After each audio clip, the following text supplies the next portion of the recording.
नमस्कार, इनसाइट प्रणैत कार्यक्रम में स्वागत कर रहा हूँ मैं अशोक व्यास आपका। जब तो हमारा जो भारत का स्वाधीनता दिवस है, वो बिल्कुल आ ही गया लगता है।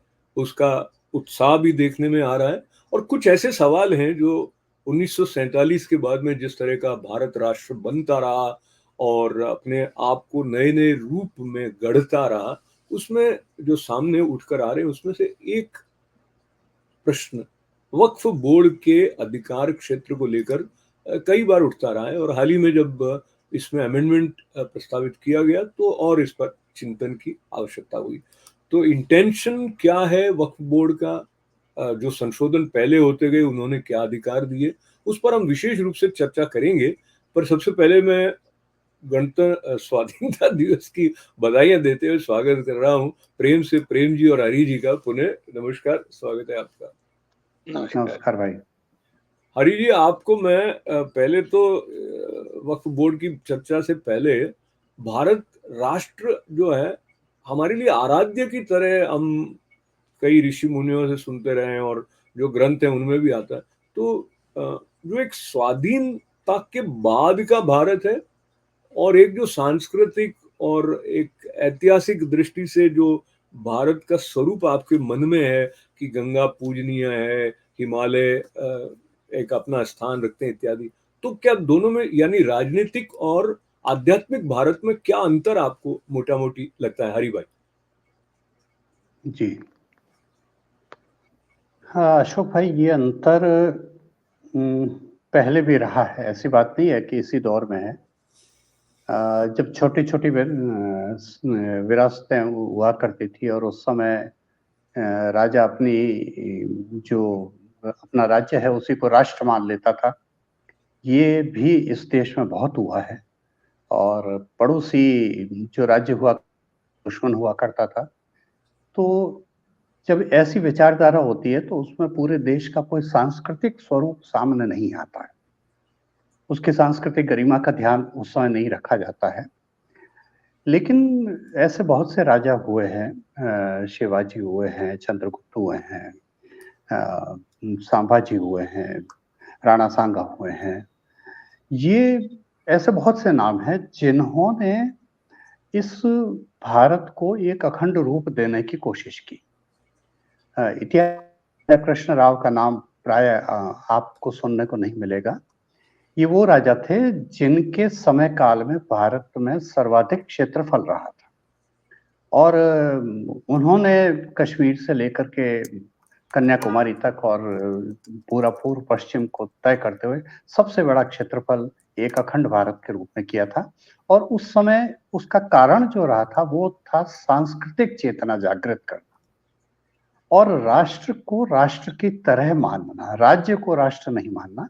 यह प्रयास जो हुआ था, ये बाद में चंद्रगुप्त वगैरह ने भी इसको आगे चलाया और वही हमारे ऋषि मुनियों की जो बातें थी, उसको बाकायदा गुरुकुलों के माध्यम से फैलाया गया, ये कोशिशें की गई। लेकिन जब मुगल आए, तो मित्रों हमारी शायद इस जो होमवर्क था इसमें कहीं कमी रह गई और परिणाम ये हुआ कि मुगल हमारे बीच में आपसी फूट डाल करके यहाँ विजित होते रहे और यह खंडित भारत के रूप में हमारे सामने आया और अंग्रेजों को ज़्यादा परेशानी नहीं हुई क्योंकि अंग्रेजों के पास अंग्रेजों के बारे में कहा जाता था जहाँ कभी सूर्यास्त नहीं होता है, इतना बड़ा साम्राज्य था तो उनको मालूम था कि हड़पना कैसे है, तो उन्होंने मुस्लिमों को भी उसी तरह से हड़प लिया। तो हमारी सांस्कृतिक चेतना जो है, जिसकी गरिमा की हम आज बात कर रहे हैं, वह बार-बार खंडित तो हुई है। तो हरि भाई, आपने बहुत संक्षेप में एक बड़ी यात्रा जो राष्ट्र की रही है सांस्कृतिक दृष्टि से उसका परिचय दिया और इसी को आगे ले जाने का निवेदन मैं प्रेम जी से जब कर रहा हूँ तो 1947 के बाद में और जो एक अखंड भारत की बात हम करते हैं या भारत की परिभाषा देते हुए कहते हैं वो जो ज्ञान की आभा में रत है, तो हम उसको हमेशा वैदिक ज्ञान के साथ जोड़कर देखते हैं। तो जब एक राजनीतिक रूप से 1947 के बाद में जिस तरह का भारत हमारे सामने आया, तो ये दोनों में जो समन्वय बैठा है या जा सके, शायद इसके लिए सेक्युलरिज्म की तरफ और अधिक ध्यान दिया कि भाई सभी लोग मिलजुल कर रह सकें। तो मोटा मोटी आप क्या देखते हैं, ये इसको आध्यात्मिक सांस्कृतिक भारत कह दें और एक जो राजनीतिक भारत जिसमें कि वोट बैंक की राजनीति भी हावी हो जाती है, क्या खिंचाव इनमें है? अशोक जी, पहले तो मैं आपका धन्यवाद करता हूँ, और जो विषय आपने उठाया वो बहुत महत्वपूर्ण है। और इधर मैं हरिदास जी की बात को आगे बढ़ाता हूँ, और आपने जो प्रश्न किया वो बहुत अच्छा प्रश्न था कि मैं ये जानता हूँ कि भारत जो विभिन्न टुकड़ों में बटा हुआ था, खंड खंड था, उसको सांस्कृतिक और धार्मिक चेतना ने ही एकता दी थी। और उसमें एक प्रमुख नाम अगर देखें तो शंकराचार्य जी का इस रूप में आना चाहिए कि उन्होंने 4 पीठ स्थापित करके एक समग्र भारत को एक बनाया।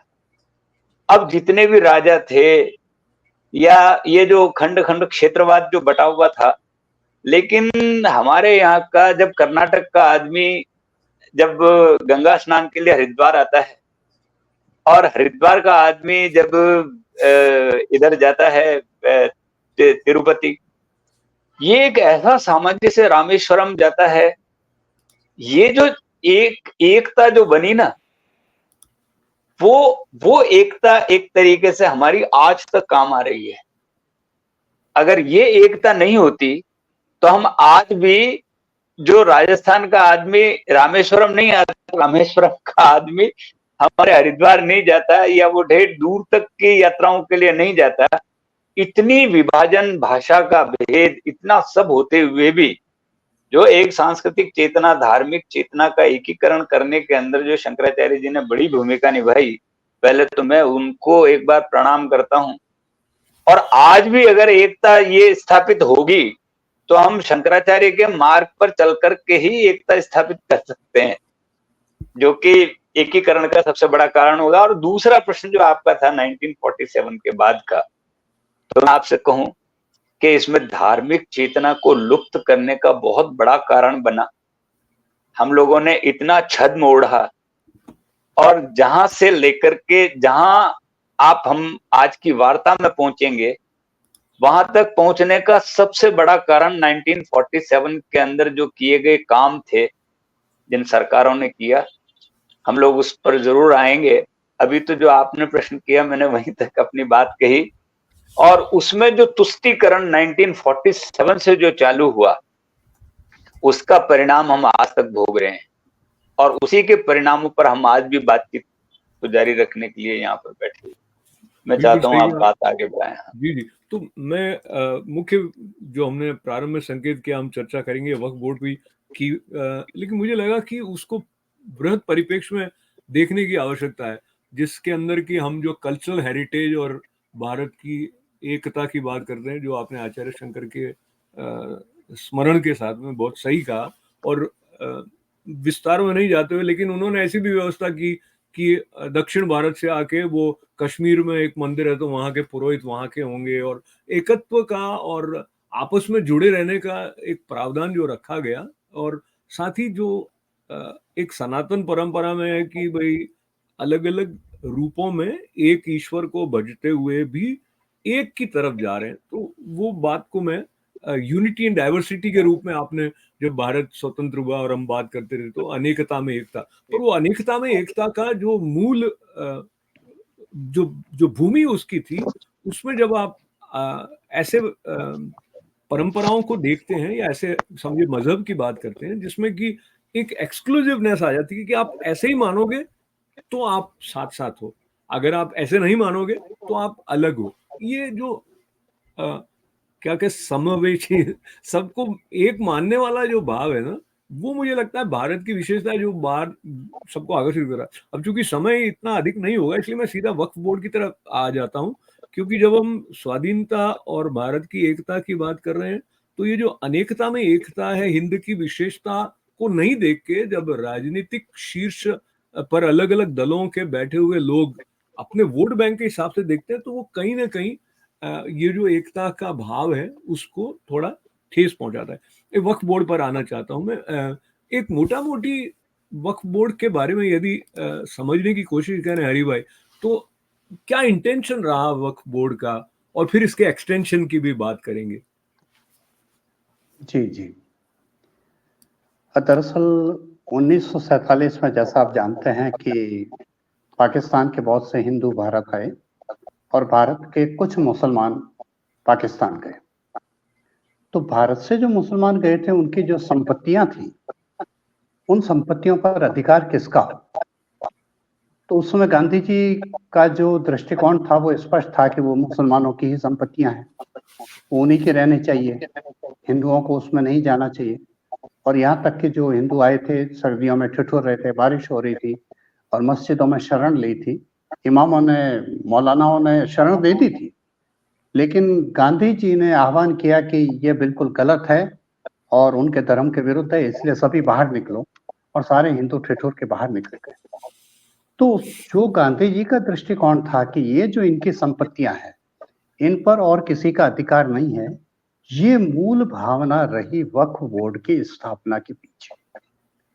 और उसके बाद सरकारों ने इन संपत्तियों को बढ़ाने में ऐसे ऐसे संशोधन किए जो तुष्टिकरण का पक्के प्रमाण आज हमारे सामने है। 1954 में ये वक्फ बोर्ड है, ये इसकी जो स्थापना हुई, तो उस समय आपको मालूम है इसके पास 52,000 एकड़ भूमि थी, और ये 52,000 एकड़ में बहुत संपत्तियां ऐसी थी जो यहाँ से जो मुस्लिम छोड़ के गए उनकी थी। लेकिन वक्फ बोर्ड के मूल में जो भावना रही है वो ये रही है कि जो धर्म की भावना से अपनी संपत्ति को वक्फ बोर्ड को समर्पित कर दे और उस पर वक्फ बोर्ड का अधिकार होगा, ये मूल भावना थी। पर ये मूल भावना बार बार, हरी भाई ने इसको थोड़ा और मैं स्पष्ट अपने लिए समझने के और कुछ दर्शकों के लिए, जी, यानी कि वो समाज के उपयोग में आए, यानी मेरा व्यक्तिगत है, पर मैं ऐसे धार्मिक भाव से प्रेरित होकर मुस्लिम समाज मुस्लिम समाज, समाज ये भी स्पष्ट करना आवश्यक है कि और मुस्लिम उसका समाज मालिकाना हक, उसका जी। मालिकाना हक अल्लाह के पास होगा। अच्छा ये उसके अंदर है मेंशन्ड अच्छा कि जो जमीन है उसका मालिकाना हक अल्लाह के पास में है, वो अल्लाह की जमीन है और उसका उपयोग इस्लामिक कार्य गतिविधियों के लिए ही होना चाहिए। तो हरि भाई, ये जो बात प्रेम जी कह रहे हैं तकनीकी रूप से, तो ये एकदम, जब हम सेक्युलरिज्म कहते हैं तो ये उसके विरुद्ध जाती है कि जी। अमुक समुदाय के लिए ही प्रयोग में आए, सबके लिए नहीं आए। ये कैसे बैठता है दोनों में, एक समझिए कि तारतम्य। जी जी जी जी भाई, पहली बात तो ये है कि पहली नजर में देखने पर ये उद्देश्य बड़ा पवित्र लगता है कि वक्फ बोर्ड की जो संपत्तियां हैं उसके धन का जो उपयोग होगा वो गरीब मुसलमानों के उत्थान के लिए होगा, उनकी शिक्षा के लिए होगा, उनके विकास के लिए होगा। ये सारा बड़ा यूं अच्छा सुनने में लगता है, लेकिन प्रश्न ये है कि केवल मुसलमानों के लिए वक्फ बोर्ड है? क्या हिंदुओं के लिए ऐसा कोई बोर्ड है? क्या ईसाइयों के लिए कोई ऐसा बोर्ड है? क्या बौद्धों के लिए कोई ऐसा बोर्ड है? अगर आप ये कह रहे हैं कि ये केवल अल्पसंख्यकों के लिए है, तो जैन भी अल्पसंख्यक है, ईसाई भी अल्पसंख्यक है, बौद्ध भी अल्पसंख्यक है, इनके लिए कोई बोर्ड नहीं है। तो यह शुद्ध रूप से तुष्टिकरण था कि जो मुस्लिम पिछड़े हुए हैं, वो जो गरीब हैं, उनके उत्थान के लिए ये सब हो। अगर माने अशोक भाई कि चलो इस हिडन एजेंडा के बावजूद अगर सचमुच ऐसा होता तो कोई दिक्कत नहीं थी, लेकिन सच्चर कमेटी की जो रिपोर्ट आई, 2005 में सच्चर कमेटी बैठी थी, उसने यह माना कि यह जो वक्फ बोर्ड की संपत्तियां हैं, जो करीब 5.9 लाख पंजीकृत संपत्तियां हैं, और इसकी सालाना जो आय है वो ये वक्फ बोर्ड केवल 163 करोड़ बता रहा है। 163 करोड़ में भी इन्होंने न कोई यूनिवर्सिटी खोली, न कोई स्कूल खोला, न कोई लैब खोली, ऐसा कुछ भी नहीं खोला। हाँ, मदरसे जरूर खोले। आज भी उसका कोई ऑडिट नहीं है कि वो पैसा कहाँ गया। लेकिन इसके साथ दूसरी बात जुड़ती है कि सच्चर समिति ने कहा कि अगर सामान्य तौर से भी देखें तो ये जो संपत्तियां हैं 4.9 लाख पंजीकृत समितियां हैं, इनकी वार्षिक आय 12,000 करोड़ होनी चाहिए। तो कहाँ 163 करोड़ और कहाँ 12,000 करोड़, इसका मतलब कि वो पैसा गया कहाँ, वो किस काम में लगा, उसका गबन किसने किया। और यही कारण है कि वक्फ बोर्ड 1954 के बाद उस समय इतना चर्चा में नहीं आया जितना बाद में आया। उसके बाद आप जानते हैं 1995 में एक वक्फ बोर्ड संशोधन हुआ और उसमें अधिकार दिया कि हर राज्य में होना चाहिए। उसका परिणाम क्या हुआ कि आज 32 राज्यों में वक्फ बोर्ड है। एक CWC है, केंद्रीय वक्फ परिषद, और वह वक्फ परिषद इन 32 राज्यों को संचालित करती है। और आपको यह जान के आश्चर्य होगा कि शियाओं का अलग है वक्फ बोर्ड, सुन्नियों का अलग है वक्फ बोर्ड।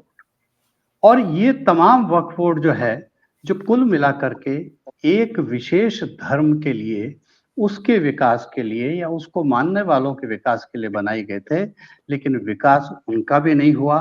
तो वह पैसा संदेह है कहीं आतंक में तो नहीं गया, कहीं इस देश में अस्थिरता फैलाने के लिए तो नहीं गया। तो हम जब इंटेंशन और एक्सटेंशन की बात कर रहे हैं, तो एक संशोधन उसके बाद और आया ना, जो 2013 में जी, उसमें तो असीमित अधिकार दे दिए।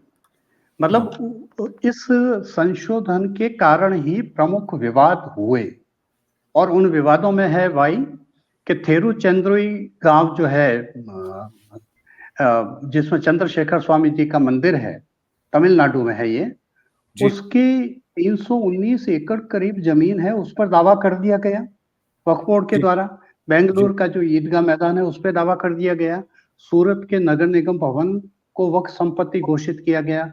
कलकत्ता का Tollygunge club, royal Calcutta golf club, उन पर दावा किया गया। बेंगलुरु के ITC विंडसर होटल पर दावा कर दिया गया। और अभी हाल ही में, बिल्कुल हाल ही में अभी की बात है कि दिल्ली के अनेक बस्तियों को वहां के अमातुल्ला खान ने नोटिस पकड़ा दिया है कि ये वक्फ की संपत्तियां, ये सारे जो अधिकार मिले कि 2013 को इस बात को लेके मिले कि जहां पर भी वक्फ बोर्ड अपनी संपत्ति का बोर्ड लगाएगा, वह संपत्ति वक्फ बोर्ड की होगी। अगर उसको कोई आपत्ति है, जिसका कोई और मालिक बनता है, तो वह वक्फ बोर्ड के ट्रिब्यूनल में ही जाएगा, और उसके बाद भी संतुष्ट नहीं तो हाईकोर्ट जाएगा। लेकिन ये इतना जटिल मामला है कि लोग हाईकोर्ट नहीं जा पाए। अच्छा प्रेम जी, ये जो बात अभी हरी जी बता रहे हैं, और मुझे लगता है अधिकांश लोगों को इसके बारे में पता भी नहीं है, और हम लोग इतना ध्यान भी नहीं रखते होते हैं। एक बात जो आती है कि ये जो वक्फ बोर्ड है, ये कोई धार्मिक संस्था नहीं है। वैसे धर्म से संबंधित जो संसाधन है, उनकी व्यवस्था, उनकी देखरेख के लिए बनी हुई संस्था है। पर जब इसके बारे में चर्चा होती है, तो इसको पूरी तरह से एक धार्मिक कार्य में हस्तक्षेप की तरह बताया जा रहा है, जबकि इसके उलट ऐसा है कि जो शरीयत में हस्तक्षेप। जी, मुझे एक बात और जोड़नी है। इसके समानांतर जो है, जो हिंदू मंदिर है, हिंदू संस्थान जो एक्चुअली धार्मिक संस्थान है, उस पर सरकार का नियंत्रण है, जिसके बारे में कभी ऐसे मुखरित होके हिंदू समाज ने इस पर आपत्ति उठाई नहीं, वो भी काफी पहले से चला आ रहा है। उसके पीछे ये तर्क दिया गया था कि हिंदू अपने संसाधनों का निष्ठा के साथ में और ठीक से नियामन करने में की पात्रता नहीं है। ऐसा करके जब प्रारंभ में वो नियंत्रण में सरकार के आ गए थे, तो अभी ऐसा होता है जो बड़े बड़े संस्थान है, वहां पर एक सरकारी एडमिनिस्ट्रेटर बैठा होता है।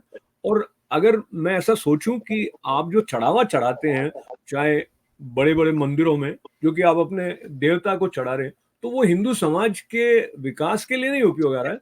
वो सरकार जैसे कर से वितरण करती है सबके लिए, तो वो किसी भी कार्य के लिए उपयोग में आ रहा है।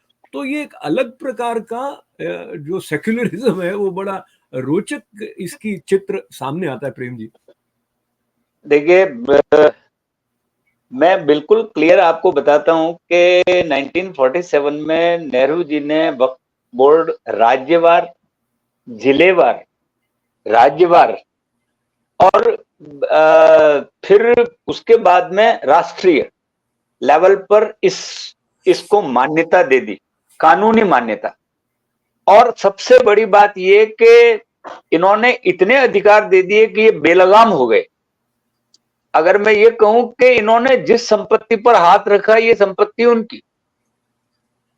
आप देखिए कि सड़क के बीच में बनी मजार को भी वक्फ बोर्ड ने अपने पास में रख लिया कि ये मजार है और इस्लामिक काम में आ रही है। लोग यहाँ आकर के और चादर चढ़ा रहे हैं।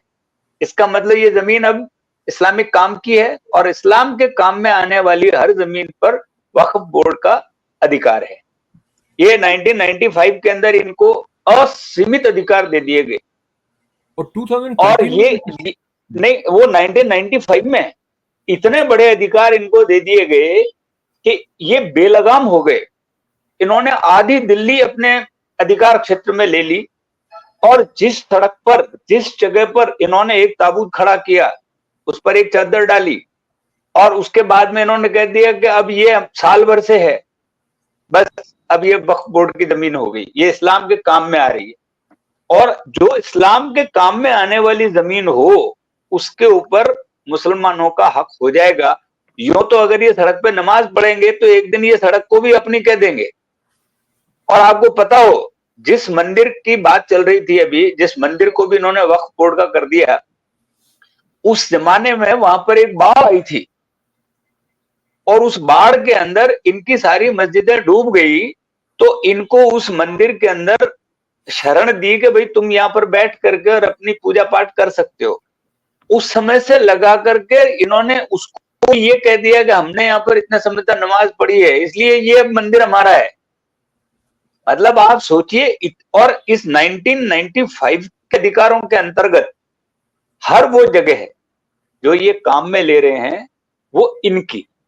अब आप देखिए कि और सबसे बड़ी बात ये है कि जिसकी जमीन इन्होंने हथियाई, उस आदमी को सूचना तक नहीं कि ये जमीन उसकी है, कि ले ली इन्होंने। और साल भर तक अगर वो उस पर अधिकार नहीं करता है और कोई उसके अगेंस्ट में कोई अपील नहीं लगाता है, तो ऑटोमेटिकली उसके अधिकार ही खत्म। उसके बाद में वो आगे जा भी नहीं सकता और कोर्ट के अंदर कोई अपील नहीं इसकी।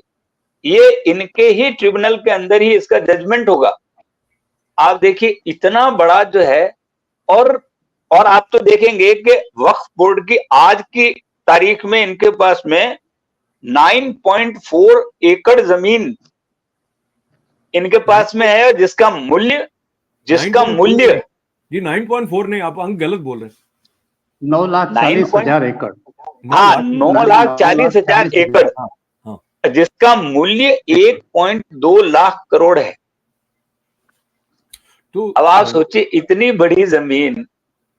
और आपको पता है कोर्ट के अंदर एक, मैं हाई कोर्ट के जज साहब बोल रहे थे उनको कि यूं तो तुम पूरे हिंदुस्तान को कह दोगे कि ताजमहल भी हमारा है, लाल किला भी हमारा है। ताजमहल तो कह दिया उन्होंने, इसीलिए इन्होंने कहा। ताजमहल तो कह दिया, ताजमहल तो कह चुके हैं। तो अच्छा, संसद भवन भी कहा, कुछ भी कहा जा सकता है उस अगर एंगल से कहे। पर गंभीरता से देखें हरि भाई, जो इंटेंशन की बात आती है, तो जैसे ही अमेंडमेंट की बात आई तो सरकार के इंटेंशन पर प्रश्न चिन्ह विपक्षी दलों की तरफ से लगाया गया और इसको सीधा सीधा आने वाले विधानसभा में जो चुनाव होंगे उससे जोड़कर दे दिया गया। और मोटा मोटी एक न्यायोचित ढंग से जो राष्ट्र की दृष्टि से जो एकत्व का स्वरूप है उसको बनाए रखने के लिए कोई भी अपने आप को शोषित या न्याय की तरफ से उसके प्रति पक्षपात हो रहा है ऐसा नहीं महसूस करे, वो वाली एक दृष्टि लेकर उसको ठीक से समझने की और फिर परिवर्तन की आवश्यकता। उस दृष्टि से जो अभी अमेंडमेंट प्रस्तावित किया गया, जिसके बारे में अब ज्वाइंट पार्लियामेंट्री कमेटी में विमर्श होगा, आप क्या देखते हैं इसकी महत्ता? और जब हम 15 अगस्त स्वाधीनता दिवस के समीप है तो इसको लेकर आप एक स्वस्थ विमर्श प्रारंभ होगा, ऐसी संभावना कितनी देखते हैं? अशोक भाई, राम मंदिर का फैसला 500 साल में आया।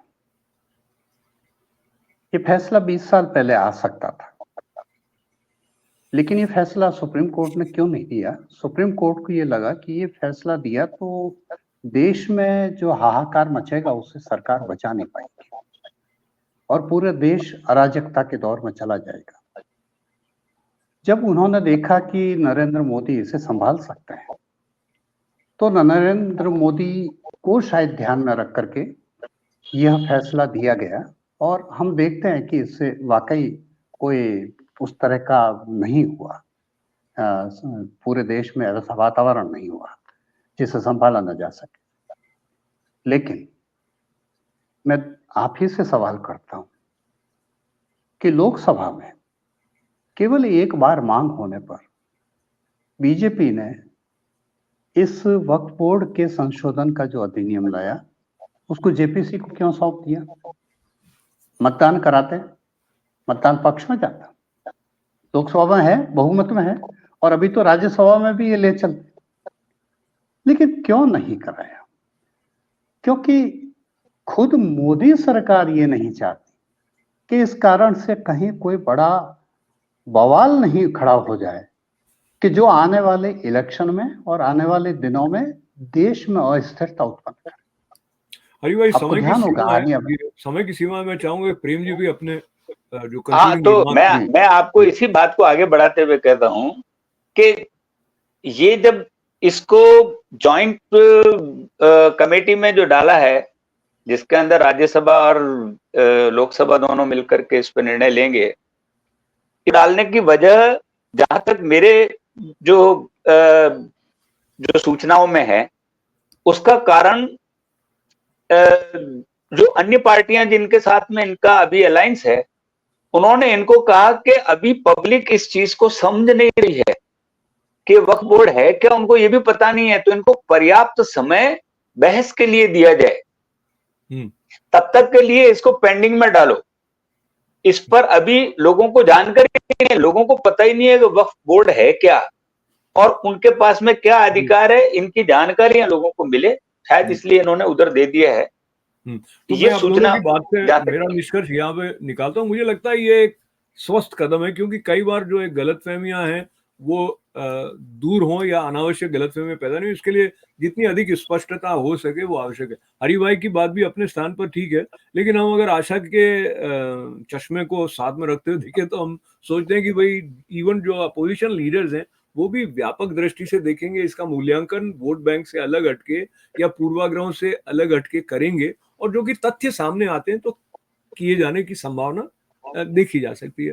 पर जिस तरह से हम 1947 से इस 15 अगस्त तक पहुंचे हैं भारत राष्ट्र के रूप में, बहुत सारे उतार चढ़ावों को लेते हुए, बहुत सारी नई बातें सीखते समझते हुए, और विश्व में भारत का अपना एक प्रजातांत्रिक जो स्थान बना है, उसके लिए हम सारे भारतवासियों की सराहना करते हुए समापन की तरफ बढ़ रहे हैं।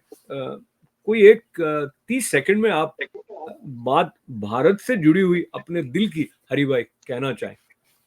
जी जी जी, देखिए अशोक भाई, इस समय भारत के सामने सबसे बड़ी चुनौती है देश में शांति बनाए रखें, और इस शांति को भंग करने के लिए जिस तरह से हिंडनबर्ग की रिपोर्ट आई है, जिस तरह से सोरोस का पैसा आ रहा है, ये सब बड़ी चुनौतियां हैं, और मोदी सरकार को अनेक मोर्चों पर अपनी सफाई भी देनी पड़ रही है और जनता को विश्वास भी दिलाना पड़ रहा है कि ये सारी ताकतें दरअसल हमें अस्थिर करना चाहती हैं, गड़बड़ कुछ भी नहीं है। और मुझे अभी तक फिलहाल जो लग रहा है वो ऐसा लग रहा है कि अभी मोदी सरकार सही तरह से काम कर रही है इस दिशा में, तो आने वाले दिन शायद कुछ बेहतर होंगे। सम्मान करते हुए प्रेम जी, भारत प्रेम के कोई 4 पंक्तियां आपकी अगर हो याद आ जाए आप कुछ? देखिए, लाल पत्थर सबब नहीं इसका, कुछ तवारीख ने छुपाया है। लाल पत्थर सबब नहीं इसका, कुछ तवारीख ने छुपाया है, और सुर्खरू इस किले को करने में खून शहीदों का काम आया है। क्या बात है। तो बहुत सारी जो है वो कुर्बानियां रही है, इसके लिए बहुत शहीद हुए हैं, तब जाकर के हरि भाई और प्रेम जी, आप दोनों का धन्यवाद। भारत के स्वाधीनता दिवस पर मंगल कामनाएं, और जय हिंद और भारत माता की जय कहने का आनंद लेते हुए जय हिंद, जय सभी दर्शकों का भी आभार, मंगल कामनाएं। जय हिंद।